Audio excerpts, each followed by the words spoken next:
El Señor nos ha estado hablando acerca de la importancia de la intercesión. El discípulo, de hecho, debe interceder, debe ponerse en la brecha para pedirle a Dios por las necesidades de otras personas que están sufriendo, que están necesitando una intervención de parte de Dios. Lo que ocurre es que para interceder correctamente uno debe estar avivado, uno debe estar despierto espiritualmente, porque si no es así, uno corre el riesgo de levantar oraciones vacías, oraciones que no llegan más allá de nuestra habitación, y Dios quiere que realmente nuestro corazón ardamos con fe, creamos que Él puede hacer lo que estamos pidiéndole. Por eso, una primera petición por la que tenemos que orar es que Dios nos avive y que nos despierte espiritualmente a cada uno de nosotros. Si queremos ser discípulos que interceden, debemos ser despertados por Dios en nuestro espíritu. Y ahí en Ageo 1:14 vemos un ejemplo de cómo un grupo de personas, eran el pueblo de Dios, fueron despertados espiritualmente por Dios. Y dice, y despertó Dios el espíritu de Zorobabel, hijo de Salatiel, gobernador de Judá, y el espíritu de Josué, hijo de Josadac, sumo sacerdote, y el espíritu de todo el resto del pueblo, y vinieron y trabajaron en la casa de Dios de los ejércitos. Aquí vemos cómo hubo un pueblo que estaba pasando un momento de estancamiento, donde lo que estaban haciendo no estaba dando ningún resultado, de hecho se habían estancado, se habían desanimado, y viene Dios y despierta el espíritu para que empiecen a trabajar. Esto lo podríamos llevar también al área de la intercesión. Nosotros debemos ser despertados por Dios, porque cuando somos despertados por Dios, somos avivados por Dios, nuestra intercesión cambia. Y en nuestra intercesión podemos notar cómo hay un profundo dolor, a lo mejor por aquellos que no conocen al Señor, porque sabemos que se pierden, sabemos que se van encaminados al infierno. Y es una intercesión diferente. Pero aparte de interceder, orar por nosotros para que seamos avivados, voy a animarte a que puedas interceder también por las nuevas generaciones. Es muy importante, después de ser avivado y despertado por Dios, interceder por las nuevas generaciones. ¿Por qué? Porque nuestras nuevas generaciones están sufriendo diferentes ataques del diablo, del enemigo. Estamos viendo también cómo hay problemas, cómo hay situaciones que están frenando la obra de Dios en las nuevas generaciones. Por eso tenemos que pelear, tenemos que batallar. Y te voy a dar algunos puntos de oración, algunos motivos por los cuales puedes interceder. Lo primero por lo que uno tiene que interceder cuando nos estamos refiriendo a las nuevas generaciones es por salvación. Tenemos que pedirle a Dios para que salve a nuestros niños, a nuestros adolescentes y a nuestros jóvenes. No podemos centrarnos en trabajar en otras áreas de su vida si primeramente no han sido salvados por Dios, rescatados y no han dejado atrás el pecado. Ahí en Juan 3:3 Jesús dijo, ¿no?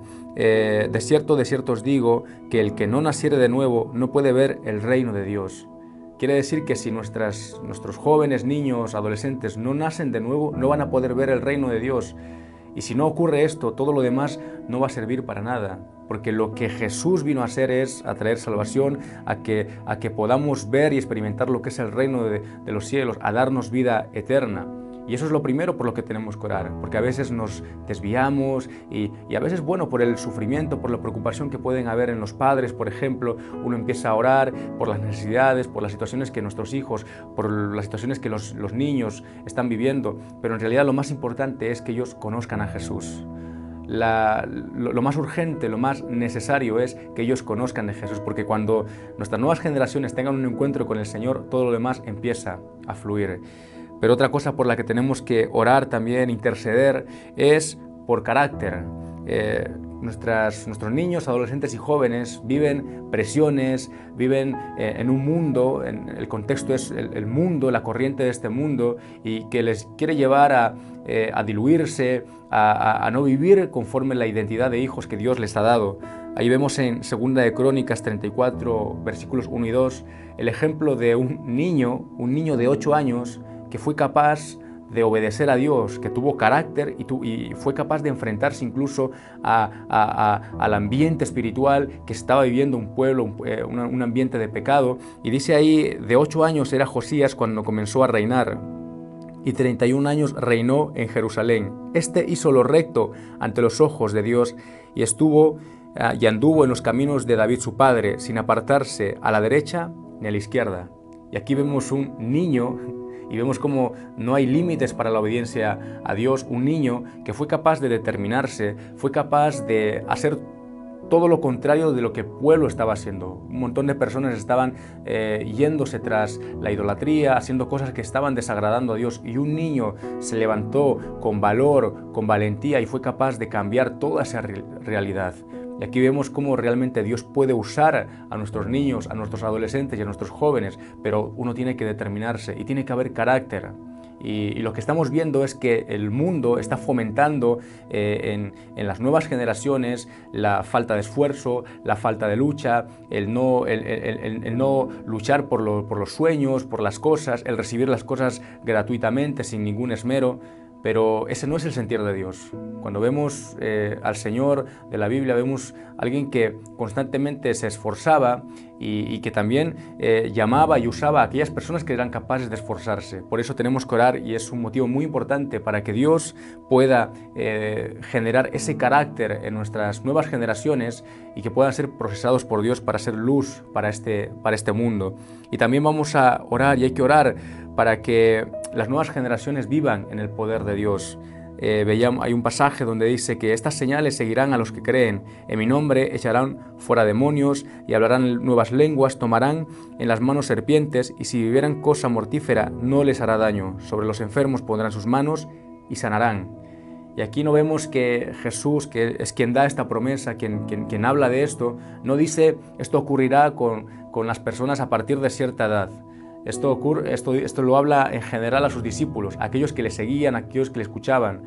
Y si nosotros somos capaces de creer que esto también puede ocurrir con nuestras nuevas generaciones, intercederemos conforme a eso. Y tenemos que pedirle a Dios para que nuestras nuevas generaciones se muevan en el poder de Dios, porque lo necesitan. Porque si el poder de Dios no se manifiesta, la presión es tan grande, la influencia es tan grande, el mundo está ejerciendo tanta presión, hay tantas tentaciones que no van a ser capaces de resistir. Pero en cambio, si el poder de Dios se manifiesta, no solamente va a haber resistencia, sino van a ser capaces de atacar y de entrometerse en el reino de las tinieblas y arrebatar almas para el Señor, que es lo importante. Hay jóvenes que se están perdiendo, hay adolescentes y niños que se están perdiendo, niños que no tienen la cobertura espiritual en casa, o ni siquiera humana, padres que se desentienden de sus hijos. Y ahí es cuando nuestras nuevas generaciones tienen que levantarse en Dios y mirar y velar por todo ello, y también ellos interceder por todo esto. Pero todo esto va a ocurrir cuando nuestras nuevas generaciones sean avivadas, sean despertadas por Dios. Por eso yo te animo que ahí donde estás puedas tomar un momento para interceder, para orar por todo esto. Primero, intercede por ti, para que Dios te avive y puedas orar, interceder con clamor, con ruego, con súplica. Pero también intercede para que nuestras nuevas generaciones se levanten y Dios los salve, Dios genere carácter en ellos y también se muevan en el poder de Dios. Que Dios te bendiga.